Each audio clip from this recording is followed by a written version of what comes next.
अधराज, मुझे मेरा विजय धनुष दीजिए। चेतावनी का समय समाप्त हुआ पार्थ। बाण संधान करो।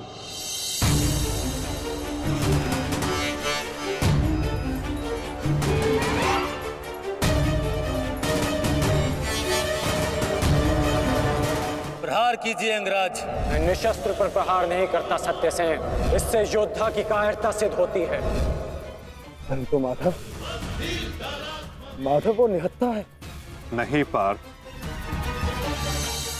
अंगराज अभी आक्रमण कर रहे हैं। अपनी दृष्टि से अनेकों बाण बरसा रहे हैं।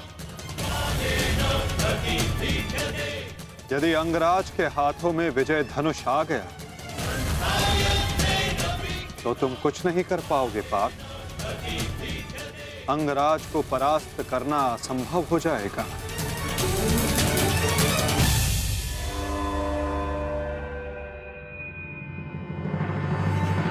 प्रहार करो पार्थ, प्रहार करो।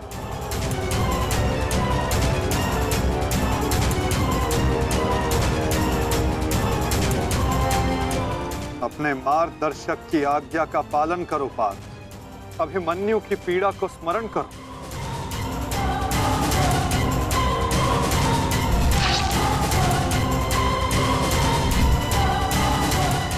प्रहार करो पार्थ, प्रहार करो।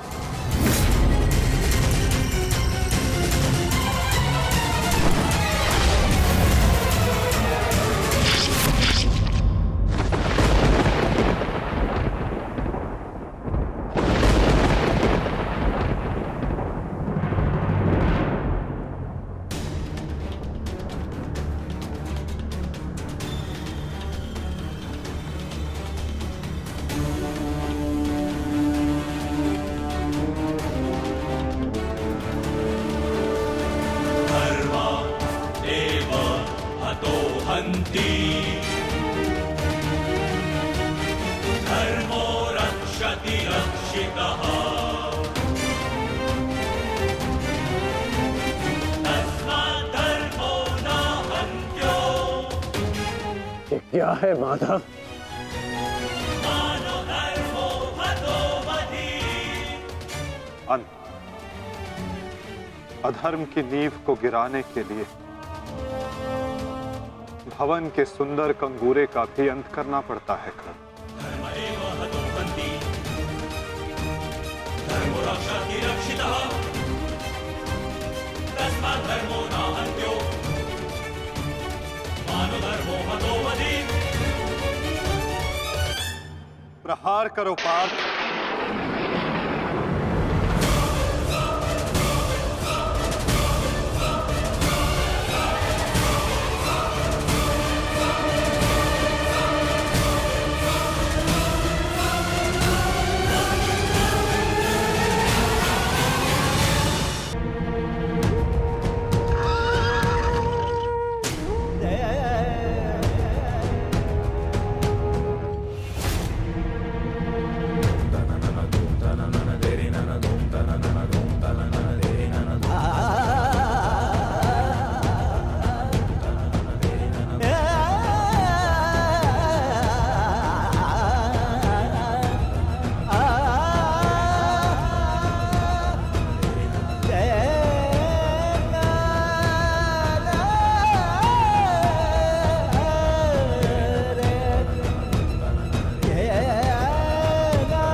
समय व्यर्थ मत करो पार्थ।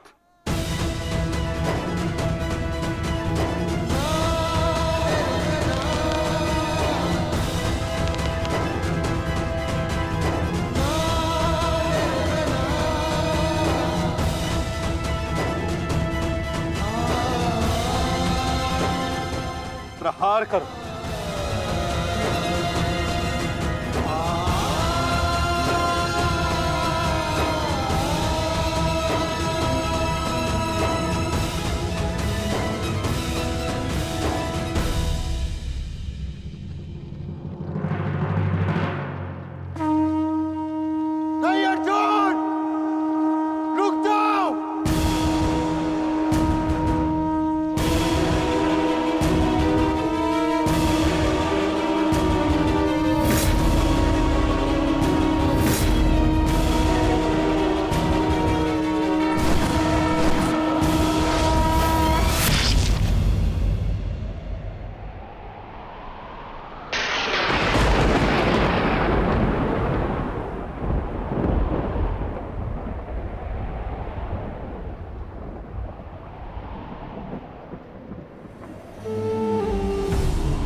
तो क्या ये आपका न्याय है? क्या इसीलिए आप मुझे मोरपंख हो जाने के लिए कह रहे थे?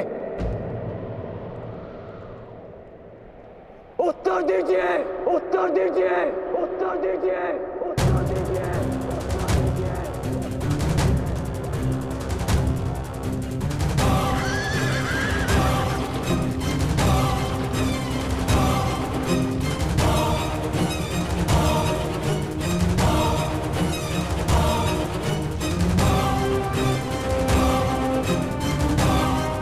उत्तर दीजिए माधव।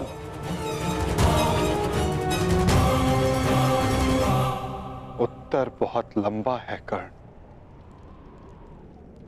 और समय बहुत कम।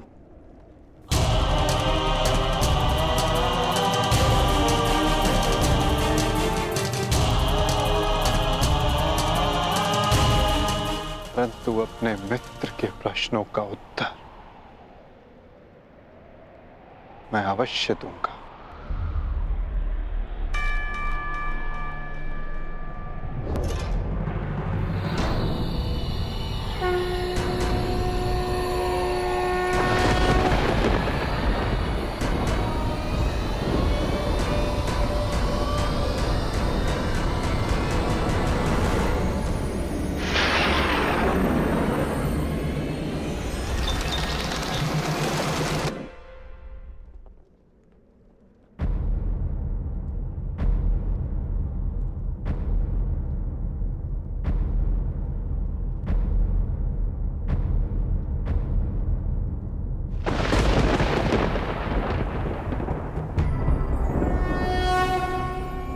यदा यदा हि धर्मस्य ग्लानिर्भवति भारत अभ्युत्थानम् अधर्मस्य तदात्मानं सृजाम्यहम्।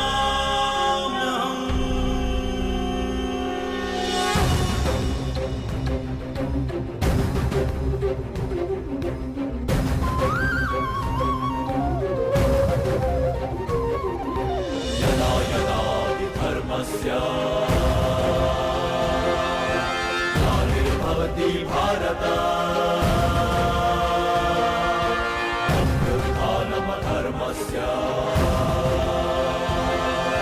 तदात्मानं सृजाम्यहम्। कुछ प्रश्न ऐसे होते हैं मित्र, जिनके उत्तर सबके सामने नहीं दिए जाते, जो केवल आत्मा से आत्मा को मिलते हैं।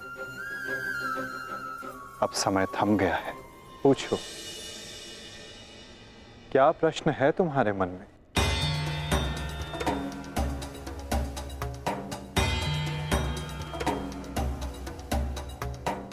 आप तो सारथी हैं ना, अपने रथी का मन पढ़ लेते हैं, तो पढ़ लीजिए। मैं पहले भी कह चुका हूं मित्र, मुझे तुम्हारे मुख से सुनना अच्छा लगता है। तो सुनिए, बताइए माधव, ऐसा क्यों होता है कि जो परिवर्तन की चाह रखता है उसे समाज का क्रोध क्यों सहना पड़ता है? समय तो स्वयं बदलता है ना, तो वो परिवर्तन का विरोध क्यों करता है? परिवर्तित होना समय की प्रकृति है मित्र, और परिवर्तन का विरोध करना अधिकतर लोगों की प्रकृति।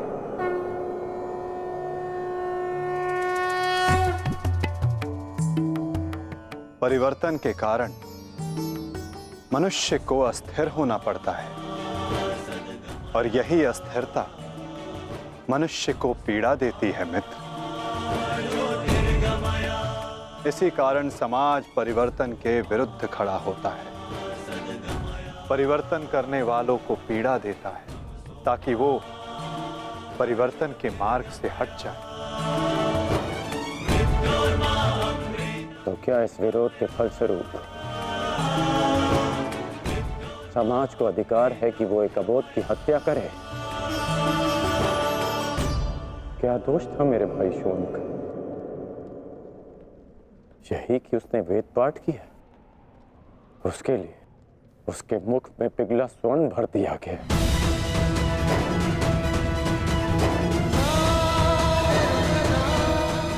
क्या कोई विद्या सीखना दोष है माधव? आप ही कहते हैं ना कि सबकी आत्मा एक है। यदि ऐसा है माधव, तो शरीर को जाति के बंधनों में क्यों बांधा जाता है? क्यों गुरु द्रोण ने मुझे जाति के नाम पर शिक्षा नहीं दी? मैं केवल और केवल राजकुमारों को ही शिक्षा देता हूँ। विश्व के इतने घातक अस्त्र होने के पश्चात भी रंगभूमि में क्यों मुझे प्रदर्शन करने से रोका गया? तुम्हें द्वंद्व की अनुमति कदापि नहीं मिल सकती। अर्जुन कुरुवंशी है, अर्जुन क्षत्रिय है, अर्जुन राजकुमार है, और तुम केवल एक सूत पुत्र हो। सूत पुत्र। क्यों हर बार मेरे कौशल को सूत पुत्र कहकर दबा दिया जाता है?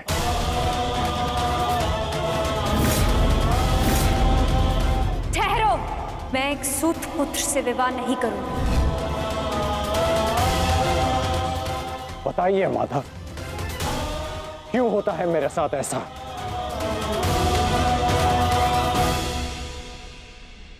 चूंकि तुम विशेष थे कर्ण, चूंकि भाग्य ने तुम्हें परिवर्तन के युद्ध का योद्धा चुना, और जो विशेष होते हैं उनकी परीक्षाएं भी विशेष होती हैं। जो अग्नि बुझाने का प्रयत्न करते हैं उनके हाथ भी जलते हैं मित्र। तपाया स्वर्ण को जाता है ताकि वो कुंदन बन सके, ना कि ताम्र या लौह को।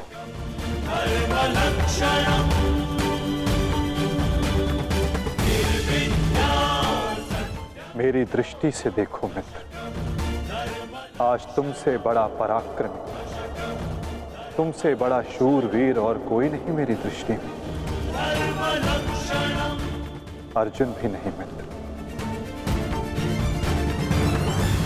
सूर्य बनकर समस्त संसार को अलौकित करेगी, संसार को आशा देगी। परंतु मेरे जीवन में आशा की किरण आप थे माधव।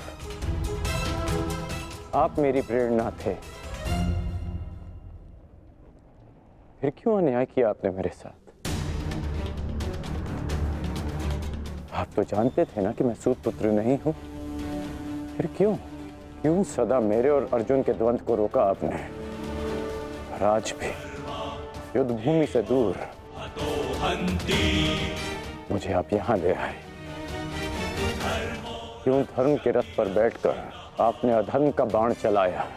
क्यों माधव?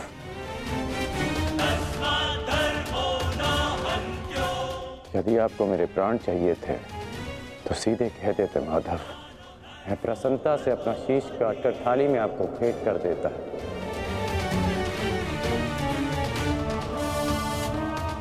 क्यों ये छल किया आपने? जब मैं रथ विहीन था तो क्यों मुझ पर प्रहार करवाया? क्या ये धर्म स्थापना है? क्या ये आपके अवतार का उद्देश्य है? बोलिए माधव।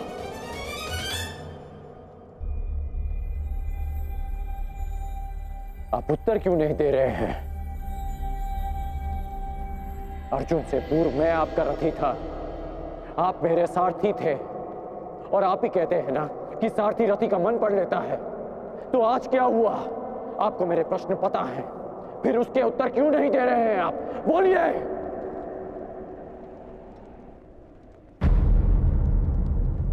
सारथी और रथी भिन्न कहाँ होते हैं राधे? वो दोनों तो एक अंग होते हैं।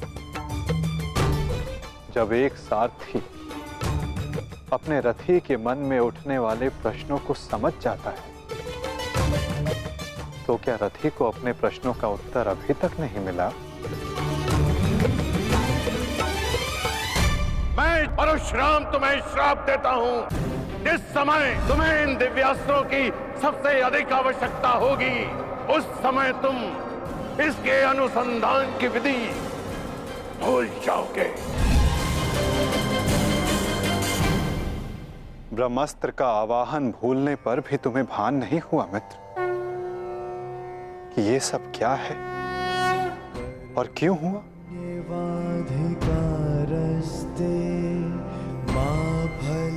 तुम्हें यहाँ खींच कर लाना मेरी विवशता थी मित्र। कर्म फल है दुर्भुः ताकि परिवर्तन के इस शरीर पर श्रापों और पापों का बोझ उतारा जा सके। कर्मण्येवाधिकारस्ते मा फलेषु कदाचन। तुम्हारे रथ का चक्का पहली बार नहीं फंसा है कर्ण।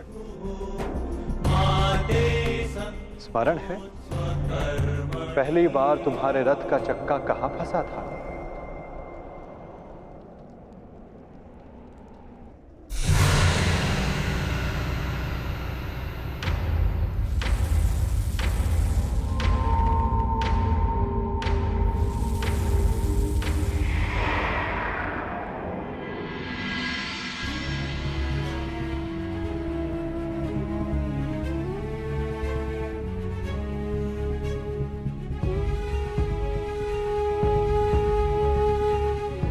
ये स्थान स्मरण है मित्र, स्मरण है कि हम किन परिस्थितियों में पहली बार मिले थे?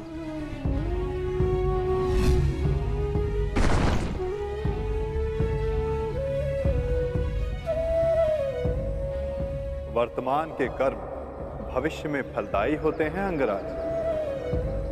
कोई ऐसा कार्य मत करना कि भविष्य पीड़ादायी हो। कर्म मनुष्य के मार्ग चुनने से निश्चित होता है अंगराज। प्रश्न ये करना चाहिए कि मार्ग कौन सा चुना जाए, क्योंकि लक्ष्य उत्तम होने पर भी यदि मार्ग अनुचित हो तो लक्ष्य प्राप्ति असंभव है।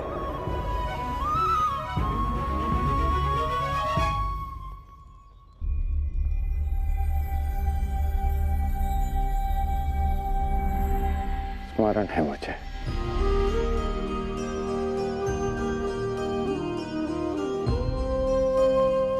मैं प्रारब्ध बदलना चाहता था मित्र, किंतु दुर्भाग्य समय प्रबल है। तुम्हारे वचनों के कारण, श्रापों के कारण और पापों के कारण इस वर्तमान स्थिति में आना ही पड़ा कर्ण। वचन और श्राप, इन दोनों का बोझ मैं समझता हूं, परंतु पाप, मैंने कौन सा पाप किया माधव?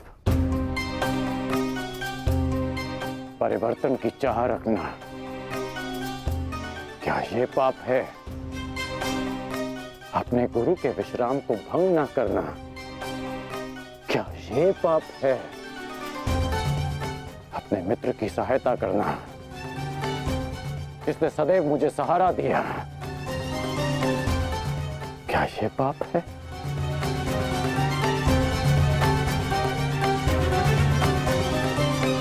मौन क्यों हैं आप?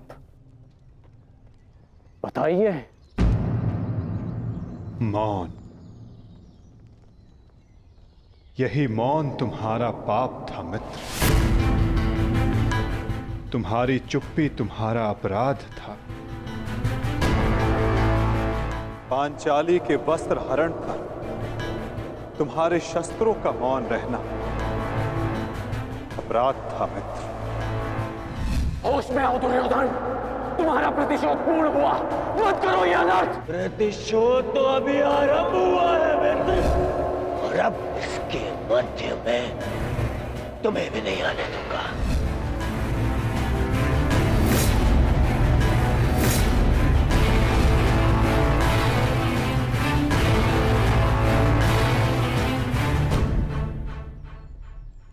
मनुष्यों से भूल होती है, स्वाभाविक है, पांडवों से भी हुई, किंतु वो मौन नहीं रहे। पांडुपुत्र भीम, ये प्रतिज्ञा लेता हूं, पर यही जंगल तोड़कर तुम्हारा प्राण ले लूंगा दुर्योधन। आज्ञा दीजिए भ्राताश्री, हम इनका सर्वनाश कर देंगे। हाँ ज्येष्ठ, क्या तो हमारे प्राण ले लीजिए, जब हमें इनके प्राण लेने की आज्ञा दीजिए। अधर्म के विरुद्ध उन्होंने स्वर उठाया और इसी कारण मुझे उनके पक्ष में जाना पड़ा मित्र, और तुम मौन रहे, इसलिए मैं तुम्हारा साथ नहीं दे सका मित्र। संसार को दुष्ट आत्माओं के उपद्रव ने जितनी हानि नहीं पहुंचाई, उससे कहीं अधिक हानि महात्माओं के मौन ने पहुंचाई है मित्र।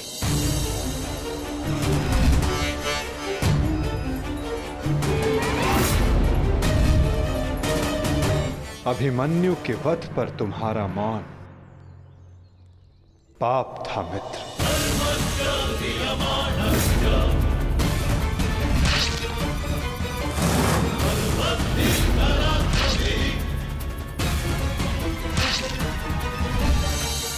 दुर्योधन के हर उठते स्वर पर तुम्हारा दबता स्वर अन्याय था। स्वप्न केवल ऊंचा और शुभ होना महत्वपूर्ण नहीं होता मित्र, उस स्वप्न को पूर्ण करने का मार्ग भी शुभ होना चाहिए।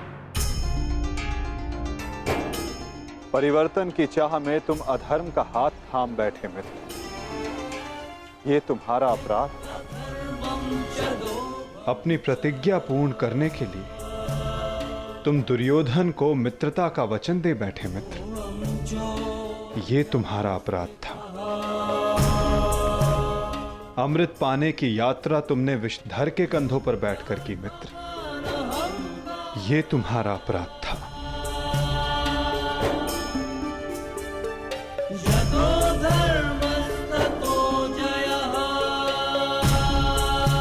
समय बहुत कम मनुष्यों को संकेत देता है कि उनका चुना गया मार्ग अनुचित है। मैंने भी तुम्हें कई बार संकेत देने का प्रयास किया मित्र, अवसर तुम्हें मिला था मित्र, कई बार मिला था, किंतु अपने वचन के कारण तुम सत्य के मार्ग पर ना आ सके मित्र, ये तुम्हारा अपराध था। अवश्य तुम थाली में सजाकर मुझे अपना सर दे देते, किंतु उनसे उन पापों का, उन श्रापों का भार कम नहीं होता मित्र, जिनको तुमने अपने कंधों पर लादा हुआ।